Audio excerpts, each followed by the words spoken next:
Test, test, test.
I would like to call the Jackson County Annual Board Meeting of September 20th, 2022 to order. At this time, please all join us in the Pledge of Allegiance and the invocation led by Philip Duckham.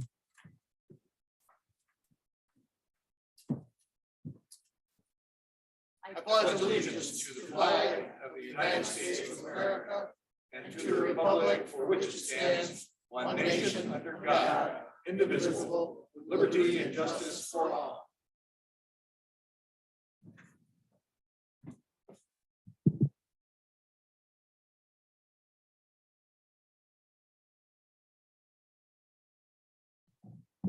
Give us some wisdom. We can use it. Give us some guidance. We can use it to help us make good decisions that will benefit everyone within the county, hopefully. Give us safe passage home and bless the people that all came out here tonight. In God's name, amen.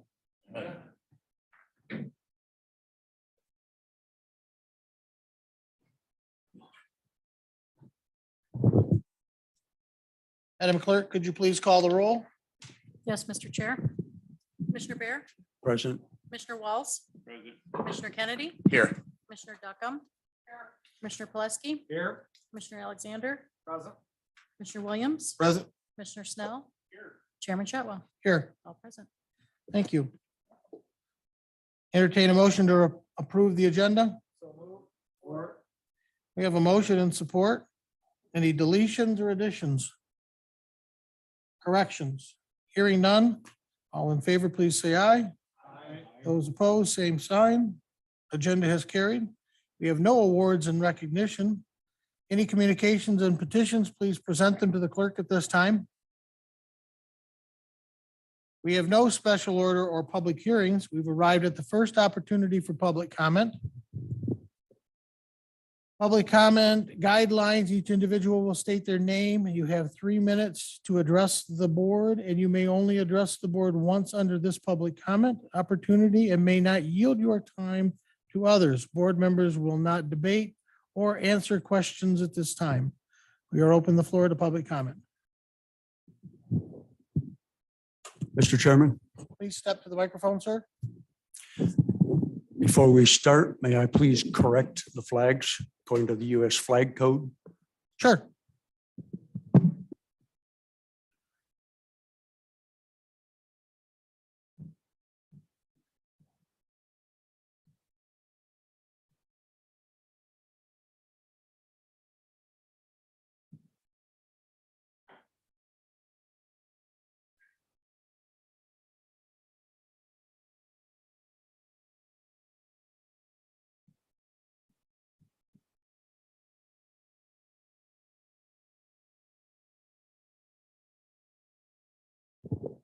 Thank you, Commissioner Bear and Commissioner Pileski. Sir, please state your name. Chuck Todd, Pulaski Township Supervisor.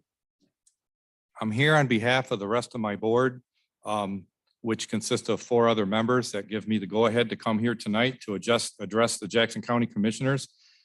What I'm here for is because, as you folks know, Swains Lake is in our district, in our township, and Swains Lake has become a problem for the last 20 years in regards of any type of sewer system on that lake, specifically the south side. The South Side Swains Lake project has been ongoing since 2019, which is the fourth time that the attempt has been made due to the fact that they didn't have the over 50% of vote to do it. This time we do. On a real quick history lesson, we got to the bidding process last November, in which case we face soaring prices, whereas the engineer calculated that it'd be about $21,000 per resident, which would be spread out over 40 years in their tax bill. Unfortunately, the bid came in at exactly double what we thought it would be due to the soaring prices of inflation in 2021. Therefore, he went back to the drawing board and drew up a new design, where the new design is much better than the old design, and it's going to be significantly cheaper. However, they're still faced with soaring prices, and it's going to be higher than what they were originally told in 2019 and 2020. Whereas I'm here to basically ask the commissioners for some help in this matter, consisting of if the county would consider paying for it, specifically due to the fact that there is a county park there which has significant interest of all the residents of Jackson County and other counties that are surrounding. Jackson County has a parks there, and they're not part of this project, and we feel they should be. They're about 100 yards from the pipe that actually runs down Swains Lake Drive. So we are asking that the township, or excuse me, that the county pay for this project in whole or in partial. And if they can, even if they can't give us the money, then maybe they could give us a loan so we could at least bypass the U.S. Department of Agriculture, which right now is in the process of being approved.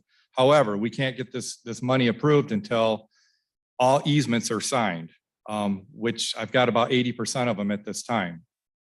And I don't know if anybody's ever done that before, but it's a lengthy process, and it's a hard process. So that's what we asked for at this time. Specifically, the county parks is, like I said, an interest that should be considered in this matter. That's all I got.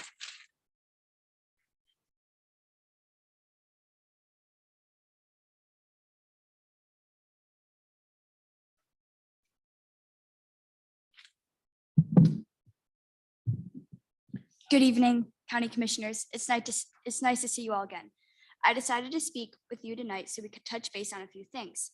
First and foremost, I'd like to know where Jackson is concerning these voting machines. Are making any headway in getting rid of every single one of these machines before the November midterms? Just a quick reminder, we the people, we the citizens are watching very, very closely. We know what Governor Whitmore, Jocelyn Benson, and Dana Nessel are up to once again. In fact, they tell openly now. Just look at these proposals on the ballot this year.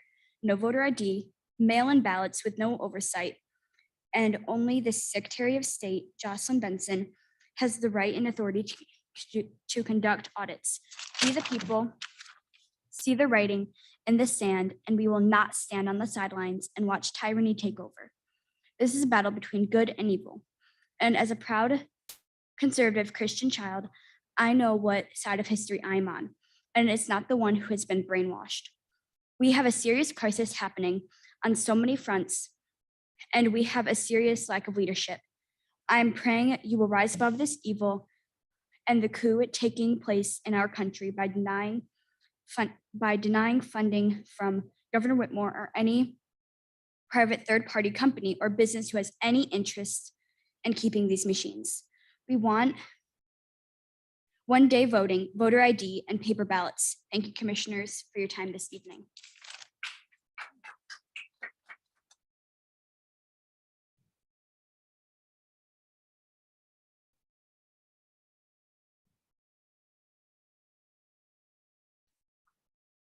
Good evening. Okay, I also so proud of our young people who are standing up and learning. Your name, please, ma'am. Oh, sorry. I do that every time I think. Jennifer Bidinger. Thank you. Tonight, I also wanted to take the opportunity to talk about the upcoming election, and I probably will. Everywhere I go, I am taking the opportunity because this is very important to me and so many others that are concerned about it. As she said, The election proposal will cause outrageous problems to our election process and opens up the door for nefarious practices, both in the receiving of funds from wrong things that influence to non-transparent, like only certain, like we the people have no rights or reasons to challenge anything or to check anything out.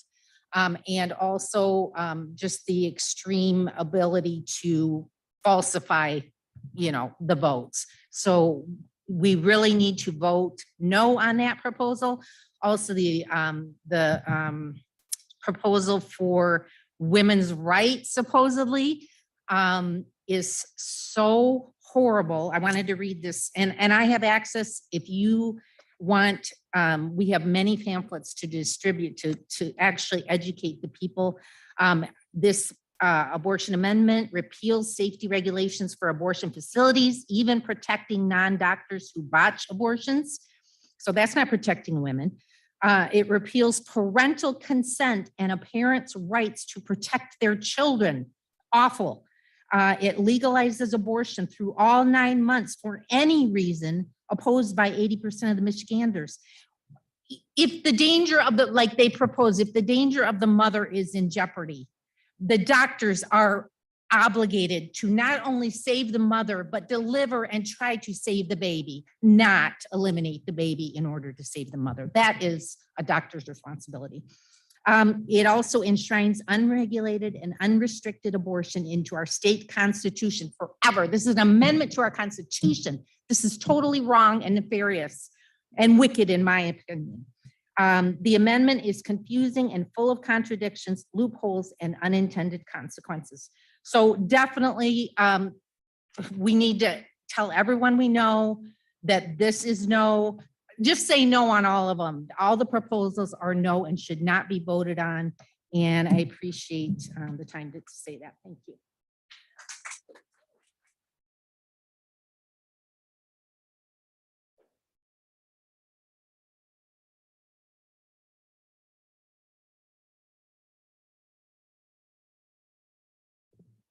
Any other public comment?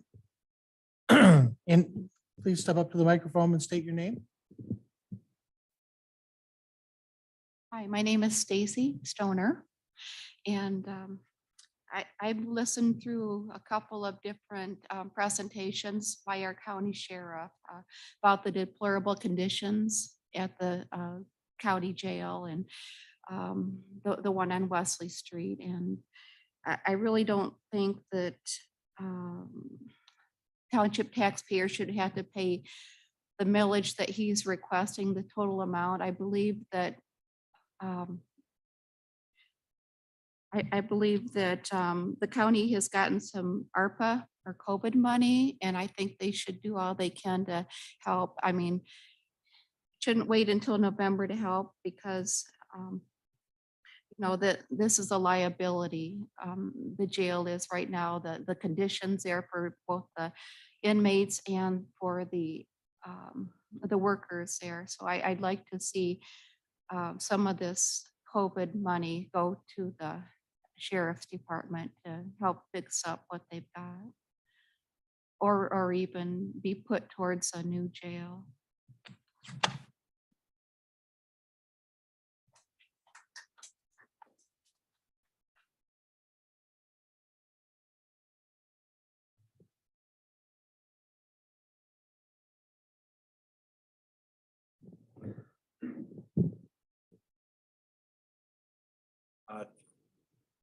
Nathaniel Mulvihill, Summit Township. I want to say thank you to all the hard work you've done towards advancing the new jail. I think it's something this community needs. I think the jail that's still standing, still in use is decades, has outlived its usefulness. We've gotten more years out of that than we should have ever expected to get, both from its original construction and the few Band-Aids that we put on in the past. So thank you for trying to move this forward. I appreciate that. And secondly, on Saturday, this upcoming Saturday, I'm having a movie night at the Michigan Theater. where you can come down and meet me and maybe another candidate or two and enjoy the movie Hocus Pocus on me. It's a pretty family-friendly movie. And so if you've got the time Saturday, I'd love to see you there. Thank you for your time.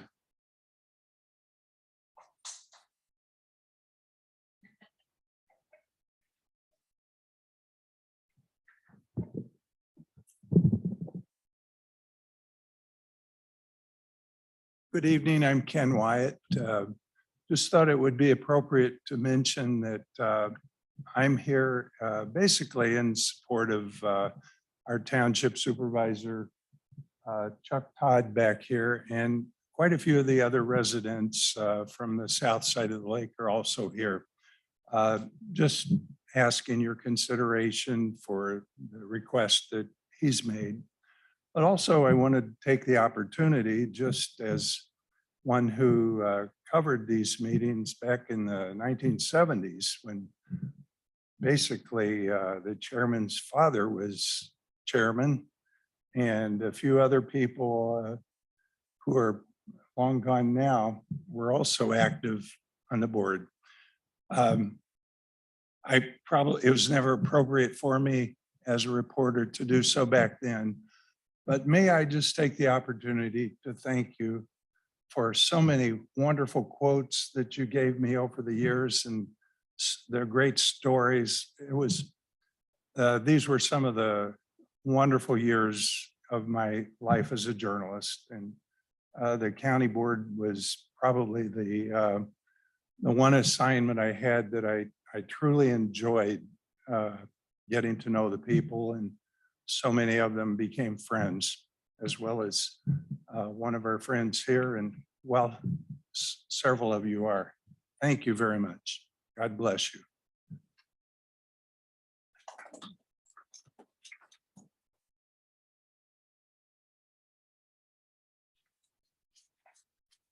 Bob Jones. I live on Swans Lake, and I'm in here for Chuck too.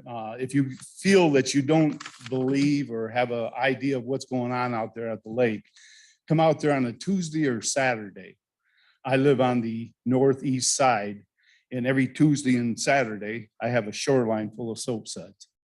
And I've talked to the health department, told them to come out and look. Matter of fact, they've come out and looked on the other south side and told people what they had to do because the soap suds blow up on the shoreline. They've told me, well, a lot of that is sea foam. Well, why is sea foam only on Tuesdays and Saturdays? I mean, I tried to see different days, but I don't see different days. It's Tuesdays and Saturdays. So there is a need out there for sewers. If we can get some help from the county, that'd be helpful. Thanks.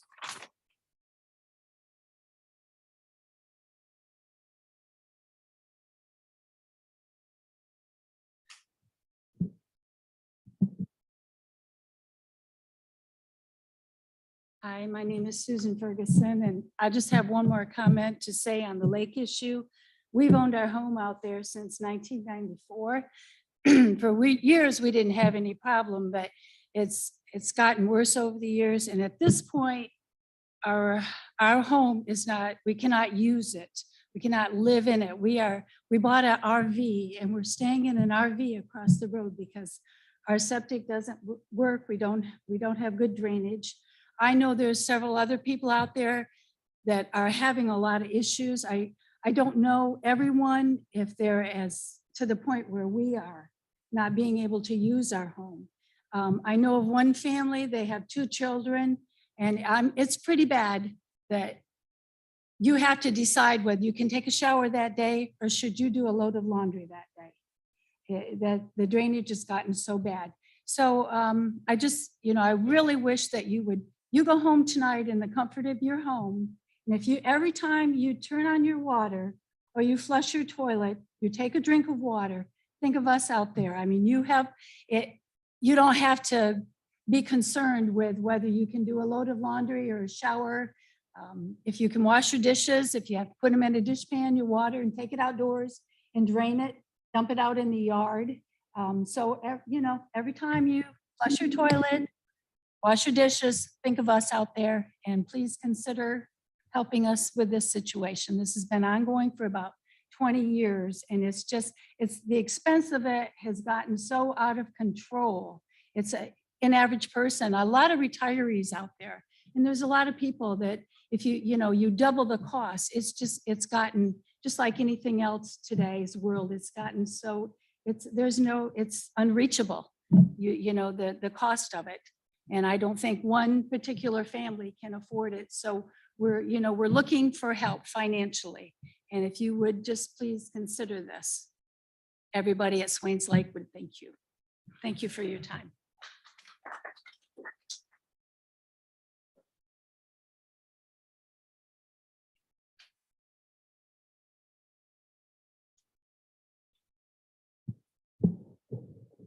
Any other public comment?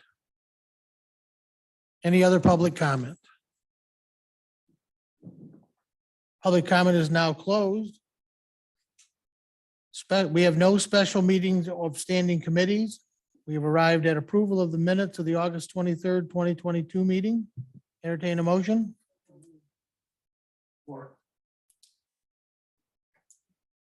Questions? Corrections? Deletions? Hearing none, all in favor, please say aye. Those opposed? Duly carried. We've arrived at the consent agenda. Entertain a motion for the consent agenda. Yes, sir. Moving that way. Hold on one second. Snell. Commissioner Duckham.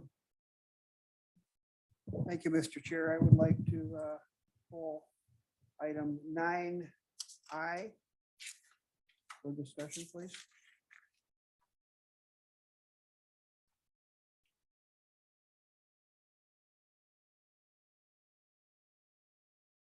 AC Hillsdale CRC Managing Director Agreement.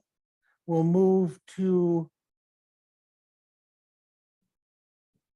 item 13B underneath the Standing Committee, Public Safety and Transportation. Is that understood, Vice Chairman Kennedy? Yes, Mr. Chair. Thank you. That complete your removals? Yes, sir. Commissioner Baird. I would request removal of item 9C, 9E, and 10A. What was the second one, sir? You said 9, 9C and 9E. 9E.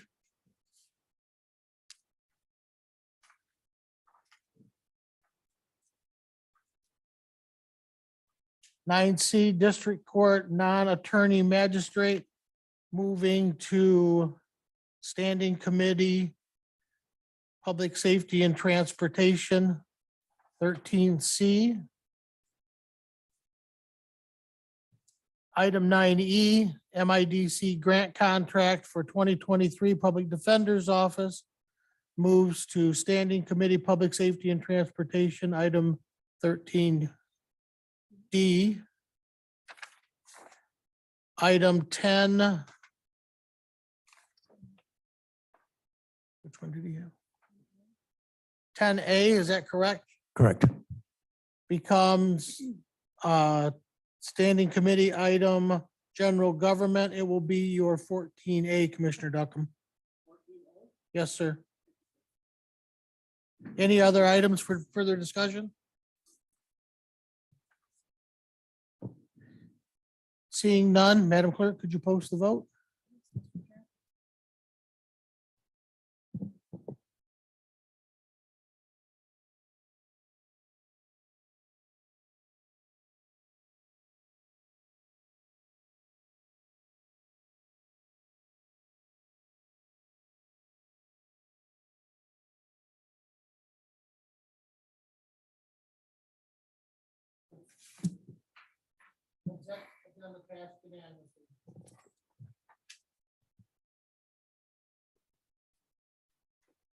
We've now arrived at Standing Committees, Public Safety and Transportation, chaired by Vice Chairman Corey Kennedy. Commissioner Kennedy. Thank you, Mr. Chair. Our First item of business will be 13A, Jackson County Department of Transportation Operations Division reorganization. The committee did not recommend approval on this. The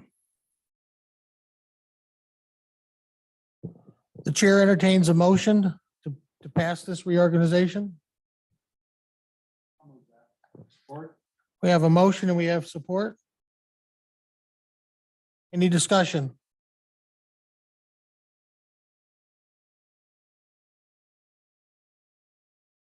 Those in favor? There was, I apologize, Commissioner Duckham. Thank you, Mr. Chair. I cannot support this. I see no reason to make the move. We made the move the opposite way several years ago. If it truly is not I just feel we're not treating our employees fair. If we're taking them from hourly to supervisory salary, I don't like it. I think somebody's gonna lose on this. I also think that we should close these unused positions. We either get rid of the supervisory role, or we get rid of the salaried roles. We don't need both. Otherwise, we end up one day filling them and raise our employee count at JDOT by another 6 people. So I can't support this. Thank you. Commissioner Kennedy. so I have similar apprehensions as Commissioner Duckham. Feel there better accountability in as to what hours are actually needed seasonally. Rather than move into a salary position as this request is. We've been operating this way for several years without any issue. I don't feel the need for it at this time either, and I will be a no.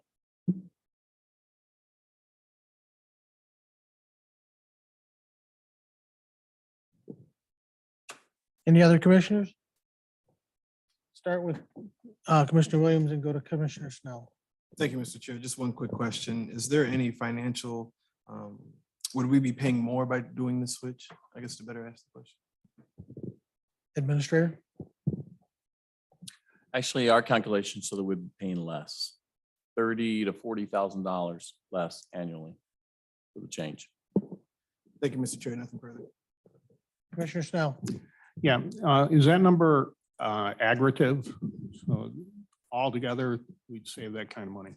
Yeah, that's the 3 positions. And this move, these people that we're looking to make supervisor or put them into a salary class, their job right now is as supervisors right now? Correct. They're supervising. They're the assistant supervisors without a supervisor above them. And we want to change that because we don't want to fill that supervisory position. We don't believe we should have an assistant supervisor without a supervisor. It's like, just make them supervisor, make them salary. So I heard one of the commissioners say that it's been this way for like 7 years. And approximately. So why now? Well, now we've determined that, initially the idea was that we would fill the supervisory positions because, JDOT was booming. Money was coming in from the state. We're doing a lot of roads. We needed the extra staff and supervision. That's not the case today. Money is tight and we don't believe we can't see ourselves filling those positions. So that's why instead of 6 people, we think with 3 we're fine. Okay. Thank you for that additional information. Commissioner Kennedy? Just for a point of clarity, it's also a question to the administrator. When you say that it would be an overall labor cost savings, you are assuming that these hourly positions would continue to get the same amount of overtime as they did in the last fiscal year. That's how you come to that calculation. Yeah, that's correct. And it would be accurate to state that if they worked a flat 40 hours, the labor cost would be lower than the proposed salary. Is that correct? Yes. Thank you. Any other commissioner comments? Commissioner Duckham. So in light of what Commissioner Kennedy said, we're gonna be taking these people back $40,000 a year in wages in the entirety. Collectively, the three of them, yes, we believe we'll pay less in payroll. And why do you think they would want to do that? Employees. I haven't asked them. Have you asked them? Want to speak to that? Angie is the director of JDOT.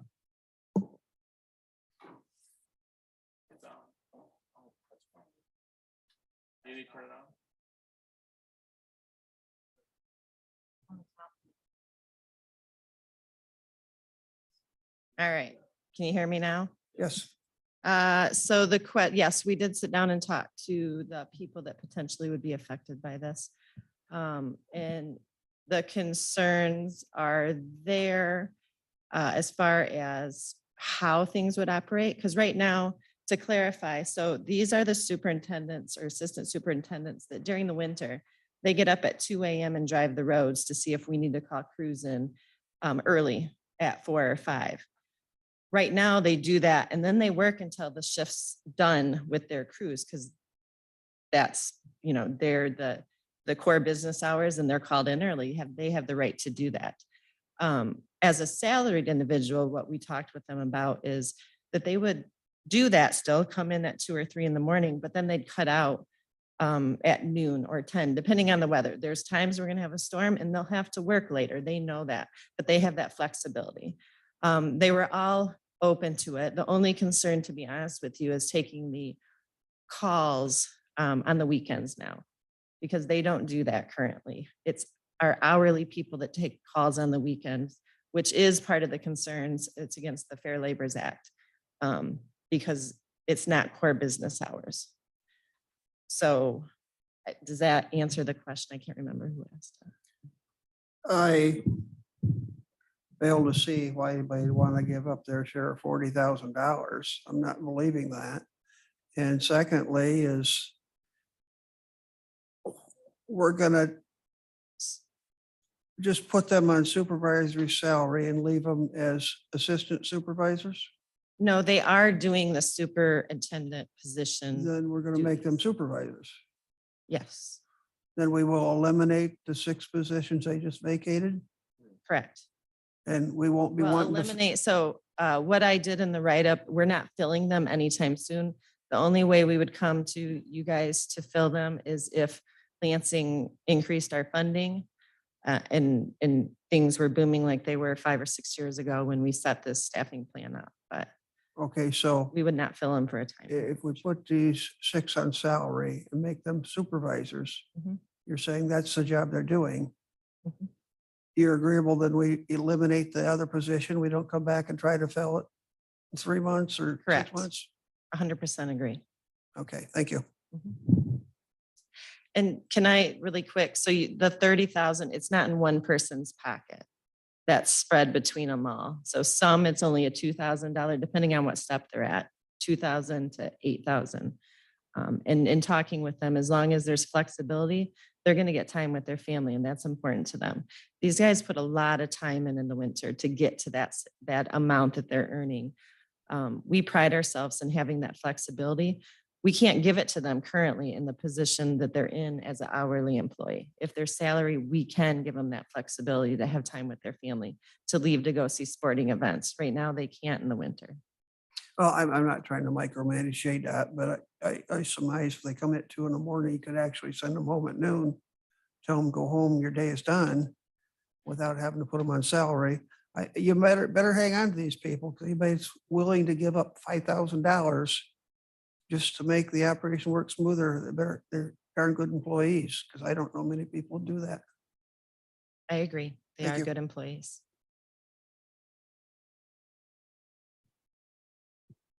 Any other commissioner comments?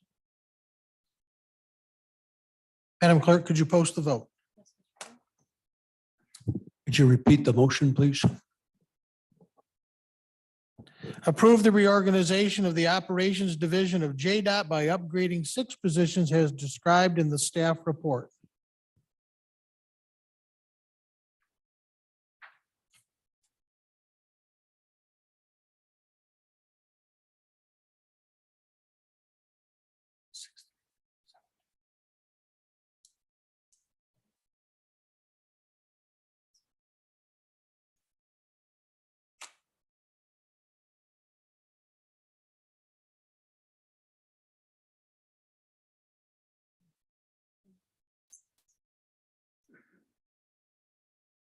Folks to vote. Pass 6-3. Thank you, Mr. Chair. We'll move on to the next item, which would be item B, Jackson County Department of Transportation, Hillsdale CRC Managing Director Agreement. The committee did vote to recommend this, although there was some dissent on the committee. Any commissioner comments? Can I entertain a motion first, Phil? Go ahead. Entertain a motion and then a second, please. We have a motion and support. Snell and Alexander. Commissioner Duckham. Thank you, Mr. Chair. Yes. This is another transfer of the hierarchy of the road commission that I just don't see a reason for. We say we are short on help. We have a seasoned employee here, and we're going to 4 days a week for Hillsdale County. Money is tight. I know they were supposed to get reimbursed entirely, but I just think we either need to keep the employee at our JDOT facility as a full timer, or we need to let him go and replace him with a full timer. I don't see a reason to share him with another county. Thank you. Commissioner Bear? No question at this time? Thank you. Any other Commissioner Snell? Thank you, Mr. Chair. I moved this so we could discuss it because it seemed to be a hot topic. I can't say that I'm totally sold on this plan. It's good to help our neighboring counties when we can. But as Commissioner Duckham notes, we seem to be shorthanded. And I'm not sure how this helps Jackson County. Any other commissioner comments? Commissioner Williams? Thank you, Mr. Chair. Just a couple of quick questions.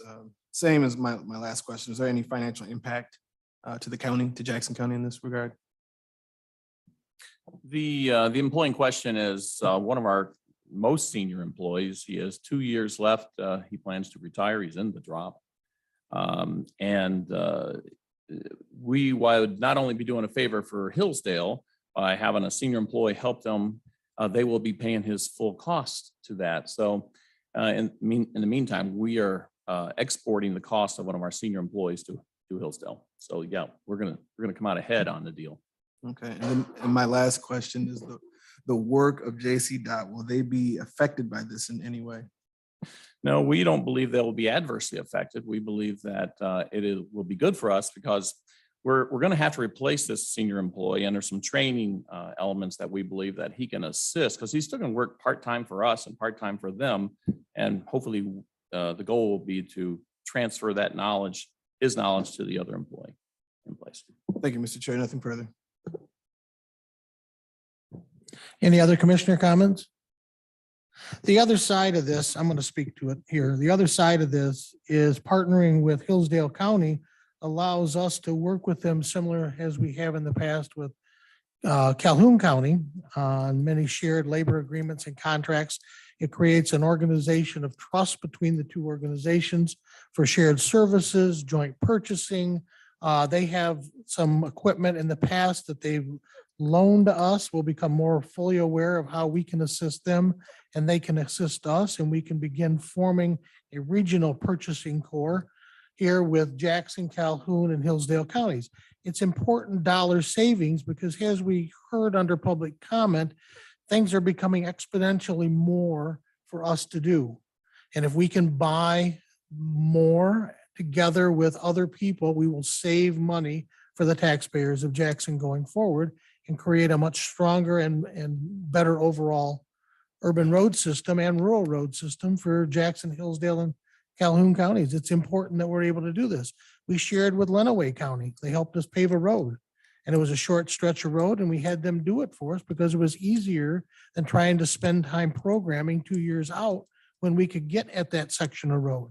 So there's opportunities that present themselves, and we need to step up and do these. And the other side of it is also, it'll allow us to work towards filling in the position and getting a person to coordinate with us and gain the experience of operation underneath this current employee.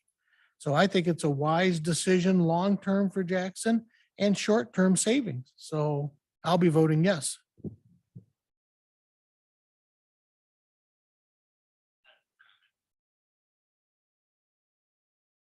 Commissioner Kennedy. So the chairman makes some valid points. There are definitely pros and cons to this. I see both sides of the coin.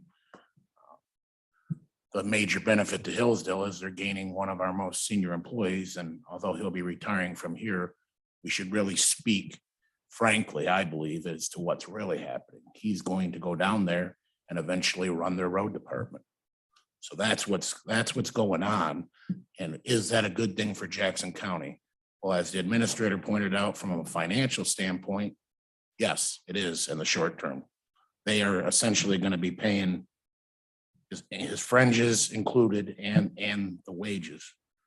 But at the same time, we're allowing another community to take one of our valued employees. So have to weigh it. So I have mixed feelings on this. And most likely will be voting no. Thank you. We ready to vote? Madam Clerk, could you post the vote, please?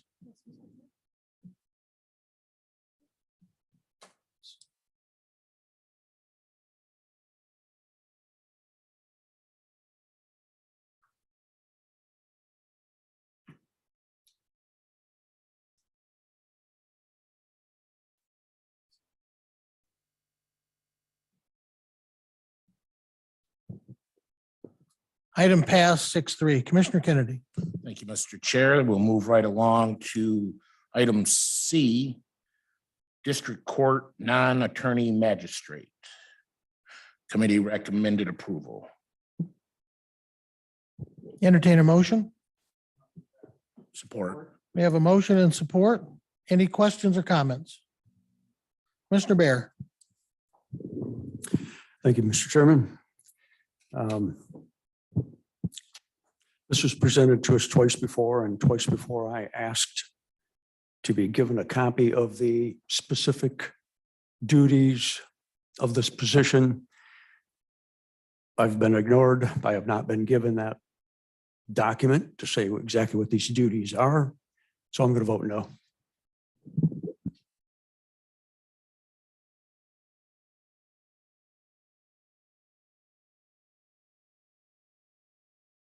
No, I thought the court, this is a court decision. I believe the court provided it. That's what I thought. So I'm sorry if they didn't.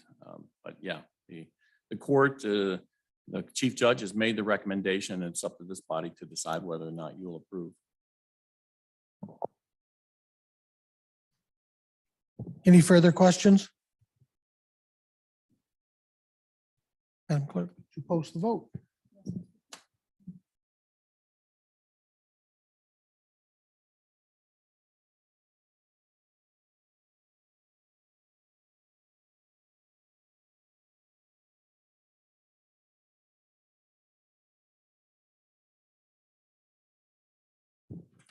Motion passed 8-1. Commissioner Kennedy. Thank you again, Mr. Chair. takes us to item D. MIDC grant contract for fiscal year 2023, Public Defender's Office. The committee also recommended approval of this. Entertain a motion? We have a motion and support. Commissioner comments? Commissioner Bear? Thank you, Mr. Chairman. I know the MEDC is a non-funded state obligation. They're getting grants here. The problem I see is we've got a $4,230,000 budget for 24 staff to represent the indigent defendants that have been charged. And we only provide our prosecuting attorney less than half of that, less than half of the staff. So the IDC gets $4,231,000. Our prosecutor gets $2,003,022. The indigent accused, yes, they deserve defense counsel. Our prosecutor represents the public, represents the citizens, represents the injured by these accused indigents. I think we need to give more support to our prosecutor. And this has just gotten too far out of balance. When the MIDC gets 2.2 million more than our prosecutor. To me, there's something wrong with this equation. The MIDC gets 24 staff, our prosecutor gets what, 10? I just can't support this imbalance. The prosecutor represents the injured, the harmed, the dead. And I think we need to give more money and more staff to our prosecutor. Commissioner Kennedy? Thank you, Mr. Chair. I have a lot of the same concerns as Commissioner Bear. When this indigent defense funding was proposed by the state, there were a lot of people on this board that were not in agreement with it because what it really did was created a situation, what you have called an unfunded mandate, and that this portion of it is funded by a grant to create a strong defense, which everybody in America deserves. You deserve to have a fair defense. However, it didn't create adequate funding to match that on the prosecuting side so that they have an equal amount of staff. So what ends up happening is counties either have to let their prosecutors operate as is at what some would say a competitive disadvantage, or they have to dig into their own general fund budget that help try to offset that. So it's a problem. But that being said, what's on here, what we're voting on is a grant, and it's obligated by law that we need to do this. So I'll be a yes on it. Any other commissioner comments? Commissioner Duckham? I'd like to ask the administrator, what is our alternative here? Frankly, we really don't have a good alternative. The state law is such that they provide for the indigent defense. They have rules written into the law that says how many cases each attorney can have. That's why they have a lot more attorneys. And frankly, the public defenders lobbyist and law doesn't require any of that. And I agree with what's being said that I wish, frankly, I think the state should fund both departments. But they've at this point chosen not to. And the alternative is we could turn down the money, but we would have to fund it all by the county's dollar then. And, frankly, we don't have the extra $4 million. Why can I ask you why we have to go through this charade of passing this when nobody really seems to like it? Why do we have to waste our time to rubber stamp a state decision that we don't like? I agree with you. It's unfortunate, but it is what it is. We're required to accept it or pay for it ourselves. And we surely don't want to do that. Because the law is the law. We'd still have to honor it.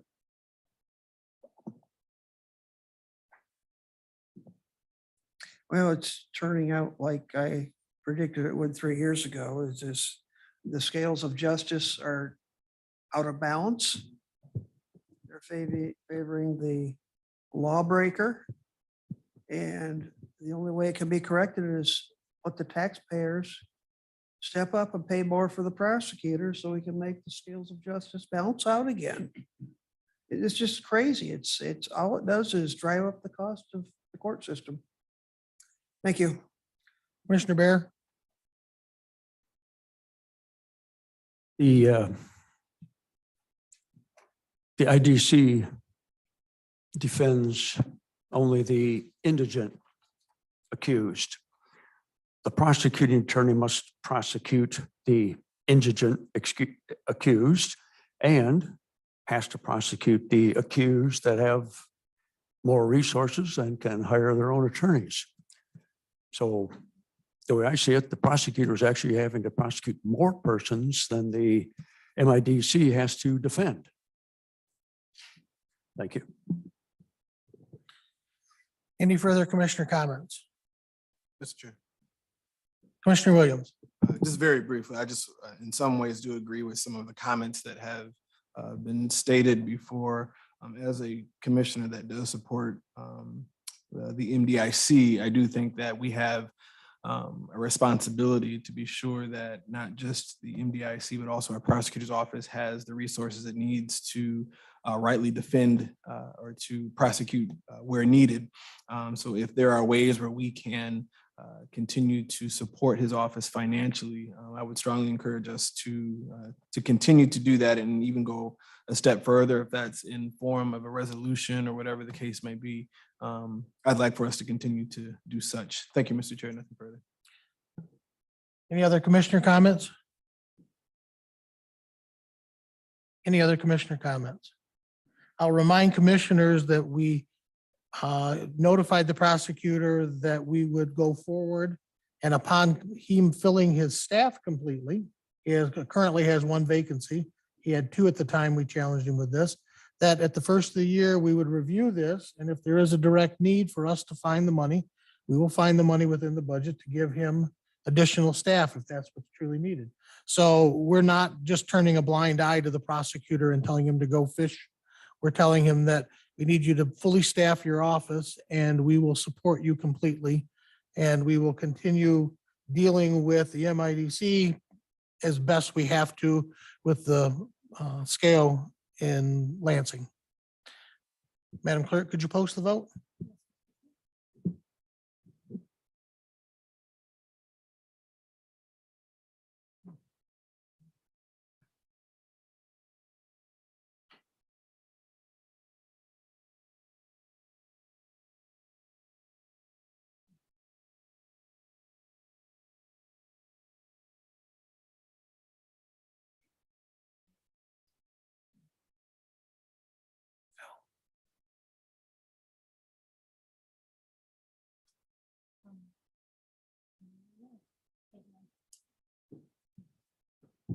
Motion carried 8-1. Commissioner Kennedy.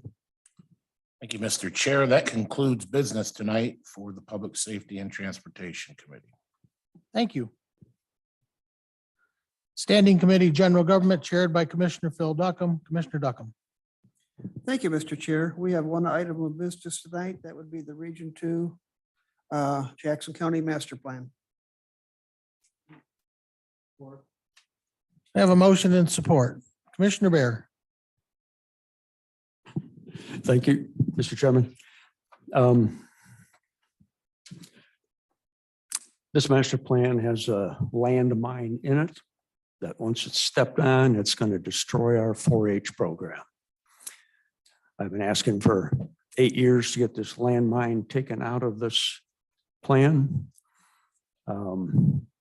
Last meeting, I showed a printout from the Jackson City and County non-motorized plan. And I was challenged, well, that's not part of the master plan. Well, yes, it is. I read over that 106-page master plan again, and it states multiple times in there that the Jackson City and County non-motorized master plan is adopted by reference and is part of this master plan. Tony, could you give us what page you're on in the master plan? Can you use your mic? I didn't hear you. What page are you on in the master plan right now, please? 94? 94.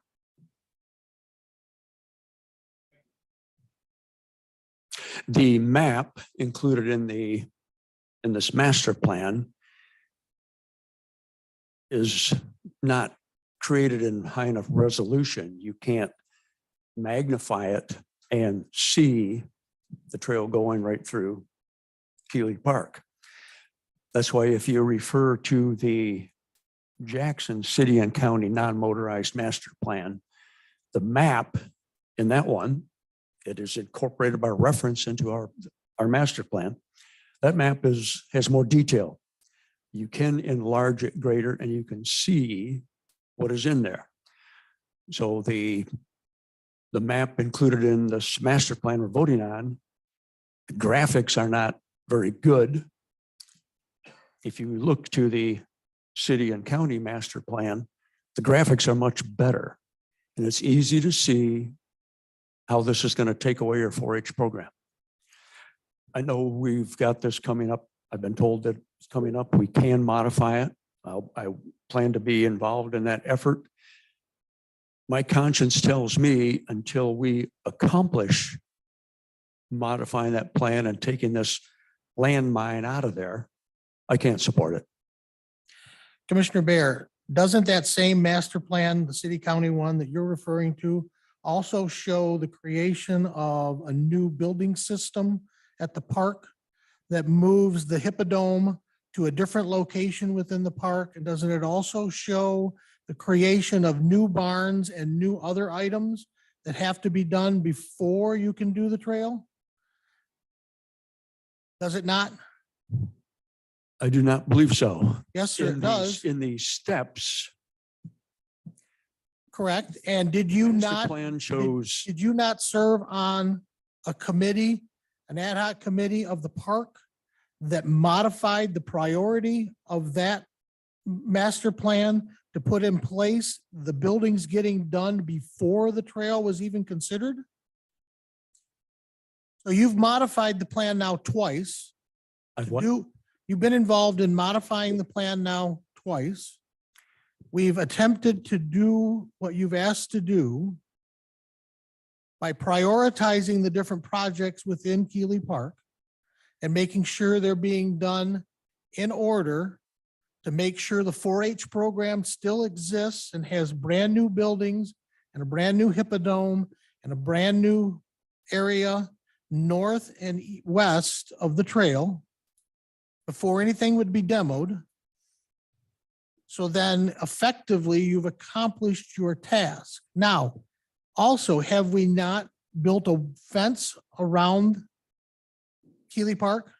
And have we also not inherited everything with inside the prison walls? The old prison belongs now to the county. So that pathway is now part of the parks plan. So we've done all of the things you're asking us to do. as you said, the trail going through the prison exists. So the trail going through Keeley Park is absolutely unnecessary. And yes, I have been on the fair board with you. The fair board has said, we're making a commitment, we're not going to do this. But those people that are on the fair board, they can be replaced. They can die in the next month. So being at the fair board, I like working with them. I'm on the fair board. The fair board said, we're not going to let this happen, but that fair board is not permanent. That's why I'm saying for myself, until this is no longer on the master plan, I can't support it myself personally. thank you for being on the Parks Board that said Parks is making a commitment not to build this, but somebody else still is pushing and has a commitment to build this. So once somebody receives the federal funding and says, we got the money to do this, well, how are we going to stop them? And yes, we build a fence there. Fences are easy to tear down. I mean, we're tearing down many buildings in the master plan. So the fact there's a fence there, I thank the Parks Board and the commissioners are on it with me. Thank you for putting that there, showing some protection of the 4-H program, but we're not going to be there forever. It appears this master plan is going to be there forever. So it'll probably pass. It'll probably pass 8-1, but I've just said, I, for one, I can't do it. Thank you. Any further comments? Madam Clerk, could you post the vote?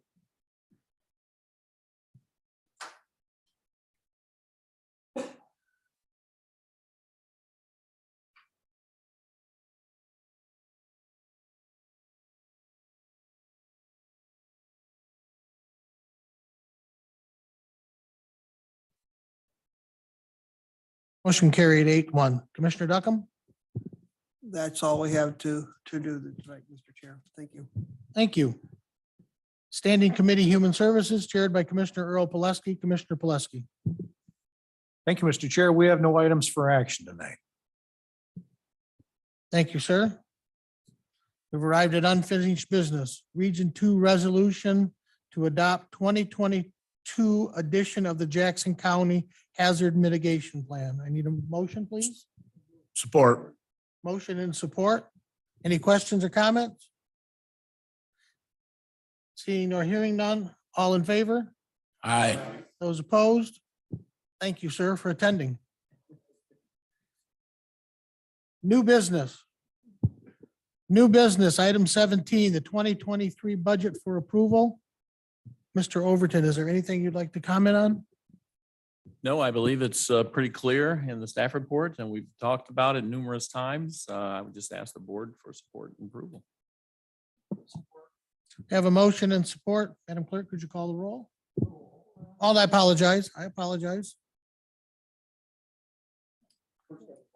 Commissioner Baird. Thank you. First, I have a question, then I have a motion. The opioid money that the state got, and every county has been told what they're going to receive. Jackson County, according to the state opioid distribution, is going to receive way over $1 million. So has that $1 million opioid settlement been added into our budget? Yeah, I don't think we've received any of that money yet. In fact, we're kind of awaiting on an email to show us how to get into their system for that. Have you heard anything more about it? I mean, so far they promised, but I haven't seen cash. Okay, in the last week, we finally received some information about the settlement, and there is a link that we are waiting on getting in order to set up our portal account. So no, we have not received any funding yet. And so it would not have been in our 2023 budget yet because it hadn't happened yet. But once we have it and we know what we're going to be starting to receive, it will just be a budget amendment we'll do, Tony, for And 2023. isn't the amount $108,000? The amount that I've seen was $42,000, but there's additional money that you can apply for by October 23rd. Yeah, it's maybe a tenth of what you suggested, Tony. I think it's only like $100,000 roughly. Right. 108 is what pops in my head, but until we see the money, I wouldn't go spending it. Commissioner Bear. The spreadsheet that I saw came from MAC, Michigan Association of Counties. And they gave the spreadsheet and it showed all of the counties in this area getting over 1 million. Well, it was like $42,000 was our first disbursement amount. Now, over a period of time, is it a 10-year? Yeah. It's over a 10-year period. Yeah, it might be $1 million over time, Over but it's time. not $1 million check or anything like that. According to So I think it's like MIDC, it was, 20 years or 19, 20 years. Right, it's, yes. according to MIDC, it was over $1 million a year for 13 years. Yeah, well, the MIDC is not correct. Thank you. Hold on. Mr. Bear, you mentioned a motion. Did you want to make a motion, sir? I move to amend the proposed budget by adding $111,000 to the county prosecutor's budget for the purpose of hiring an additional assistant prosecutor. Support. Mr. Chair, if I'm in order, don't we already have a motion on the floor? All what we're doing is we're amending the budget at this time, sir. This is an amendment. Amendment of the budget. then. Yes, sir, of that motion. Okay. That's correct. That's correct. Did I hear some more from Commissioner Kennedy? That's correct, sir. Dollar amount was $111,000. He feels what it takes to hire a prosecuting attorney. Can we have a brief discussion, Mr. Chair, on the amendment? You have a motion and support, so we'll follow Robert's rules, sir, and you may speak twice. I appreciate that. Thank Yes, you. sir. Okay. Given what we just spoke about, the indigent defense and the mounting team that they're getting, and I just see our prosecutor losing more and more ground. I do agree that we need to get the department fully staffed, and they are down a person right now. But I feel it's crucial we get them an additional attorney so that his staff isn't overwhelmed and guilty people get off on technicalities. Commissioner Duckham. We have a plan in place, and that would be to fill the entire slot of vacancies and then come back in January to review if he needs any more. We don't know if he needs another person or not because the prosecutor hasn't bothered to hire the final position in the last 6 months. So we don't know what he needs. He's got to prove it to us. I also would like to find F, the administrator, to see if we're still doing prosecutorial work from home. I don't see how that could quite meet the muster of what is needed, but maybe there's a reason it is, or maybe it's been discontinued, but I won't support this because Jerry hasn't done what we've asked him to do. Thank you. Commissioner Schnell. Thank you, Mr. Chair. Excuse me. I've thought about this a lot. We do have a plan in place. I would like to follow through with that plan and reevaluate this in January. We have had a problem getting new attorneys on board. And as far as parity in that, I think we need to remember that a lot of the investigation work is done by the police, sheriff's department, where the defense attorneys have to do their own investigations. Sure, we have to turn over information we have, but then they have to go and find ways to refute that. Yeah, I'm probably going to vote no on this amendment. Any other commissioner comments? Yes, sir. I'm going to speak to it before it goes forward. While we're talking about 12 prosecuting attorneys and 24 people staff in the indigent defense, we have administrative staff that we're not counting within the prosecutor's office at this time also, gentlemen. I think you're kind of being misled on your number. No, there's more than one person. And then on top of that, our clerk also works very diligently with our courts to work on both sides of that, to deal with the MIDC and the prosecutor's office. And she has constantly told us that there's a need for staff there too. So are we going to also find staff and dollars for our clerk's office? Or are we going to continue with the system that we have operating right now? I don't think it's fair to look at one person who's saying that I'm not able to do my job because I don't have enough people, so please give me more money. I'm not a fan of that. I don't believe that's the way we should operate. let's get the thing fully operational and see what it needs to have done. And then we'll work from there. That's a much fairer and safer program to go, is show us what's going on and show us where the workload is, and then let's help. Then let's help him. I'm more than happy to help him, but show me we need it. Okay, Yeah, all right. Commissioner Kennedy. So my question is, fair enough points. And you've been on this board much longer than I, and you understand government budgets better than I do, because I come from the private sector, as do you, but you've been around government budgets longer. But when I take a look at this, the numbers I've been shown, it shows me that the indigent defense has $228,799 after disposal, along with the public defender amount of $467,000. Okay, so I see that.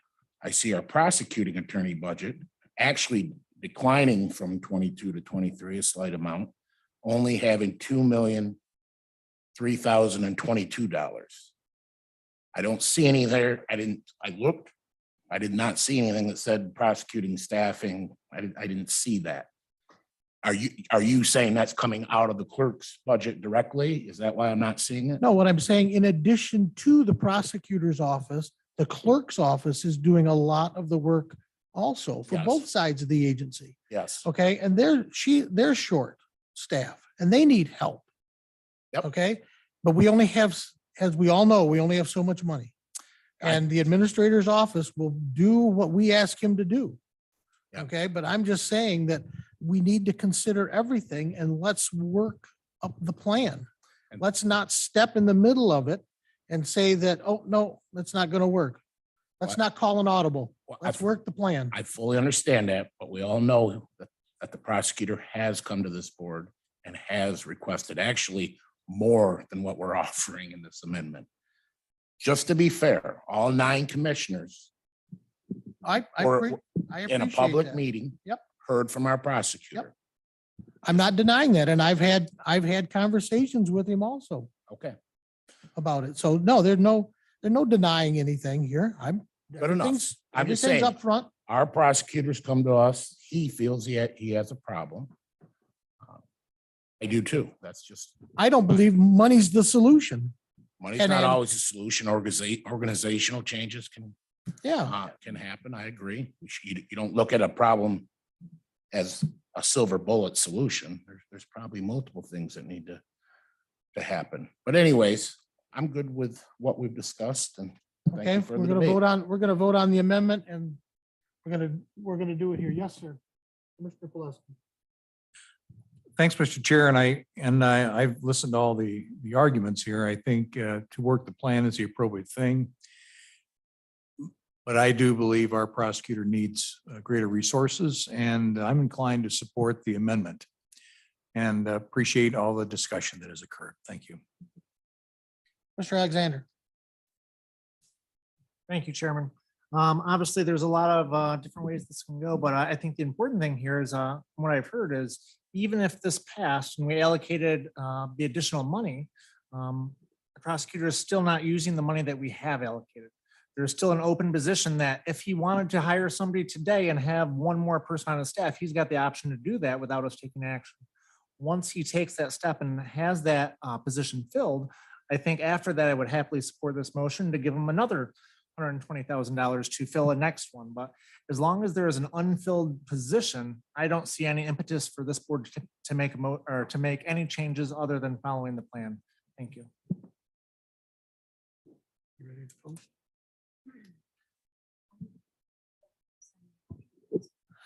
Mr. Bear, could you forward the amendment to the clerk, please? And Commissioner Duckham, you had a question or comment? Yes, basically what Jeremy just said is we've been told he got to have more people, but he's not hiring them. Last time the prosecutor was in to see us, we asked him to make sure that the arraignments were covered, where the bond is set. And I don't think he's doing that. He promised us he would. And we're having people get out that maybe shouldn't get out on the street because there's nobody to challenge it really, or to challenge the amount of the bond. So he's got to get up to speed on his own. I mean, I don't know. He's had a vacant position all year, basically. Thank you. Commissioner Bear. Thank you, Mr. Chairman. All this increase would do for the prosecutor, it would give him the money so he can start looking for 2 people instead of just looking for 1. Any other comments? Commissioner Williams. Very briefly, Mr. Chair, I also want to mention that in that same meeting, the prosecutor, while he was here presenting to us, he said that it's hard to hire attorneys just due to the demand of private practice. So it's not so much that he isn't able to hire someone, it's the pool just isn't there just due to the cost, or not the cost, but due to the price that a private practice can pay versus what the county can. Thank you, Mr. Chair. We're ready to vote. Commissioner Bear? The amendment? The amendment, sir. Yes. Commissioner Walls? No. Commissioner Kennedy? Yes. Commissioner Duckham? No. Commissioner Plesky? Yes. Commissioner Alexander? Commissioner Williams? Yes. Commissioner Snell? No. Chairman Shotwell? No. Yes. The amendment fails 5-4. Back to the original, the budget. Any other commissioner comments? Commissioner Bear. Thank you, Mr. Chairman. This will be short. I move to amend the proposed budget by adding $78,000 to the Drain Commissioner's budget for the purpose of hiring an additional engineer. Support. We have a motion and support. Discussion?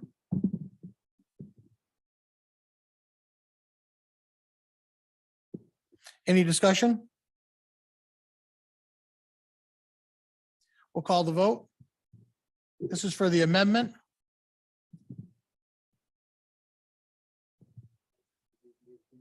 Yes, please.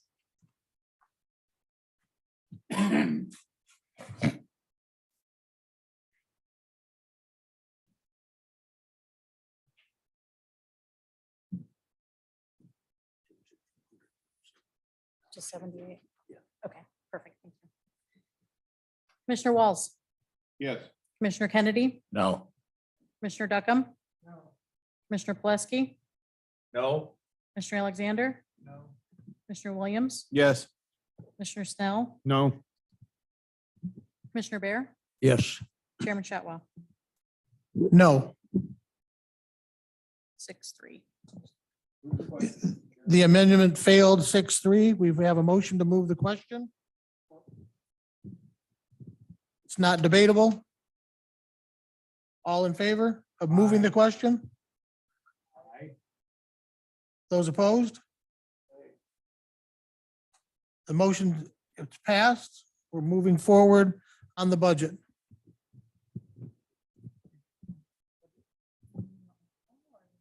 You can post. Post the vote, please, or the motion.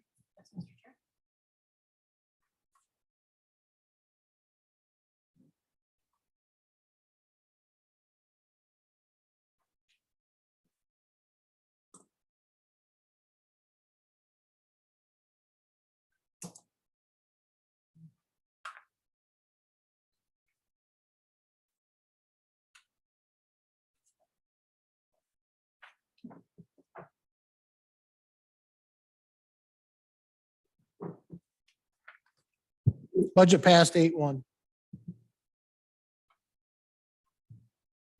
We've arrived at the second public comment. Public comment, each individual will state their name and have 2 minutes to address the board. You may only address the board once under this public comment opportunity, and you may not yield your time to others. Board members will not debate or answer questions at this time. Any public comment?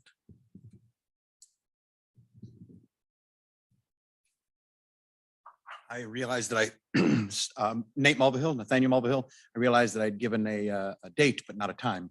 Meet and greet from 6 to 7:30, movie from 7:30 to 9:30. I'd love to see you there. Thank you. Saturday night.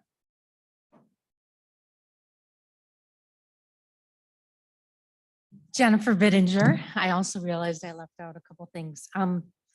First of all, I wanted to say these are great. Thank you. It was difficult looking over here and here, seeing that up the screens. Awesome. Thank you.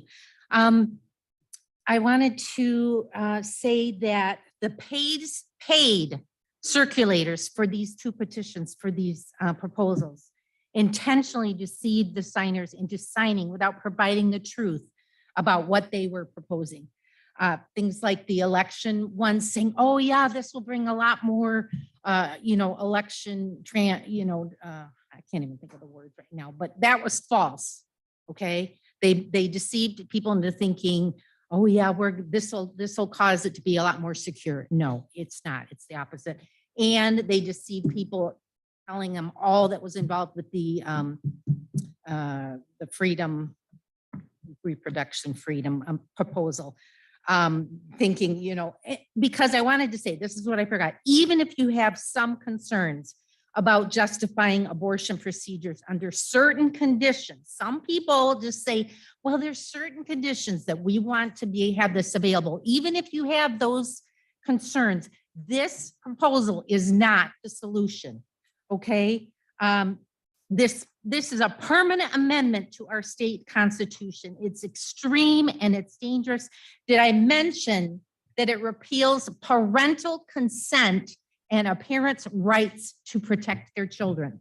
Do we want to be the generation that enacts this into our law? No, we do not. God help us. Thank you so much.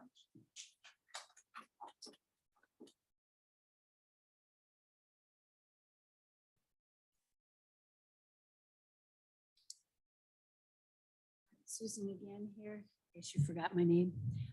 Something important that I failed to mention is that we have had the health department out there several times, and they have denied every permit, every request that we have made on our homes out there for approval for a new septic or drain field system. The houses are so close together. They're just few feet apart. And these systems that were put in were years and years ago. How many years old are some of them, Chuck? 1940s. Some of them aren't actual septic tanks.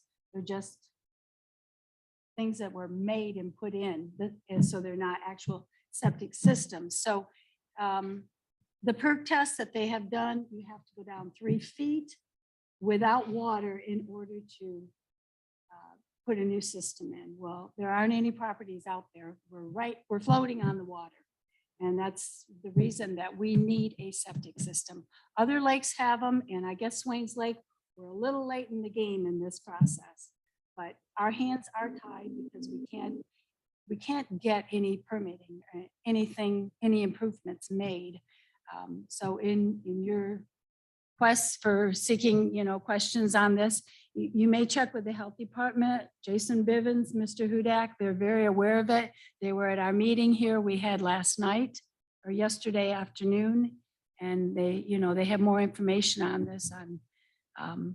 I don't know if it's a health issue at this point. It could eventually be one if not now. The water hasn't been tested out there. I requested a couple years ago that the Jackson County Parks and Recreation test it, and they said it was a very lengthy 10 seconds. process. Oh, okay, thank you.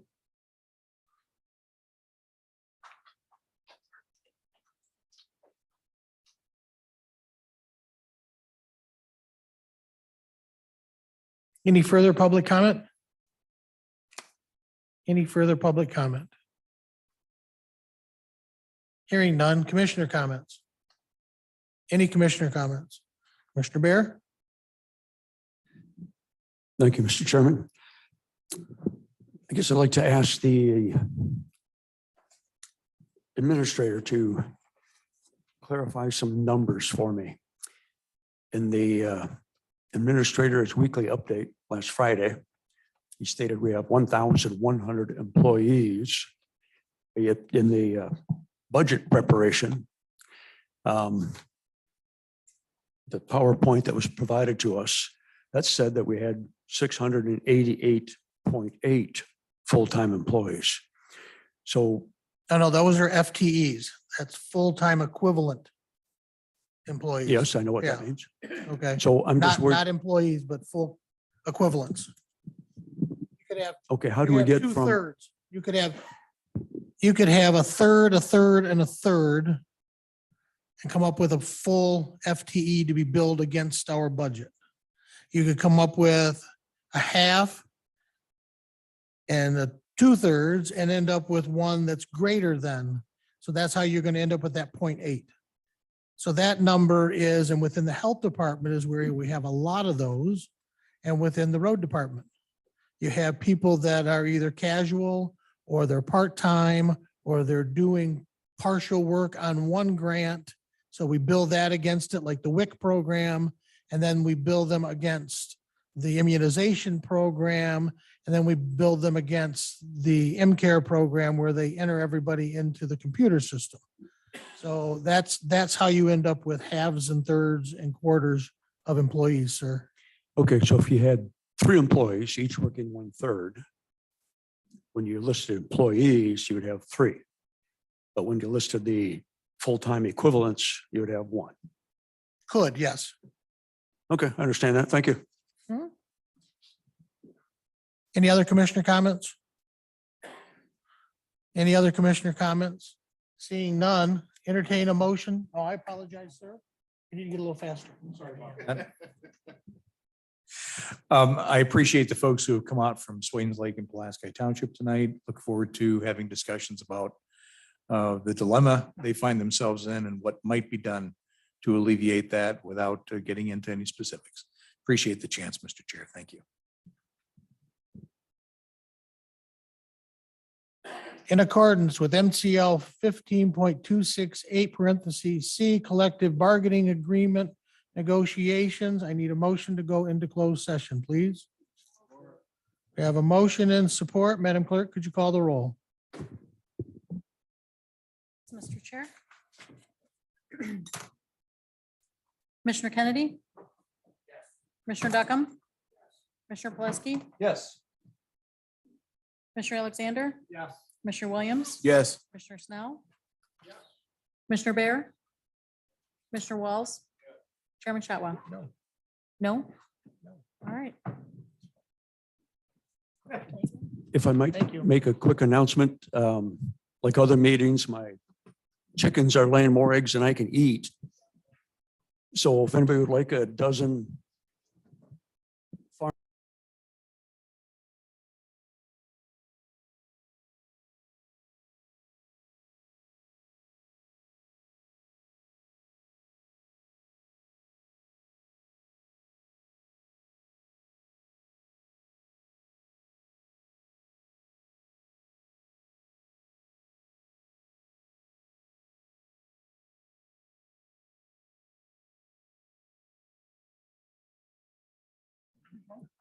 Entertain a motion to return from closed session.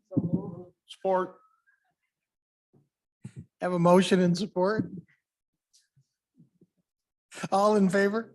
Aye. Those opposed?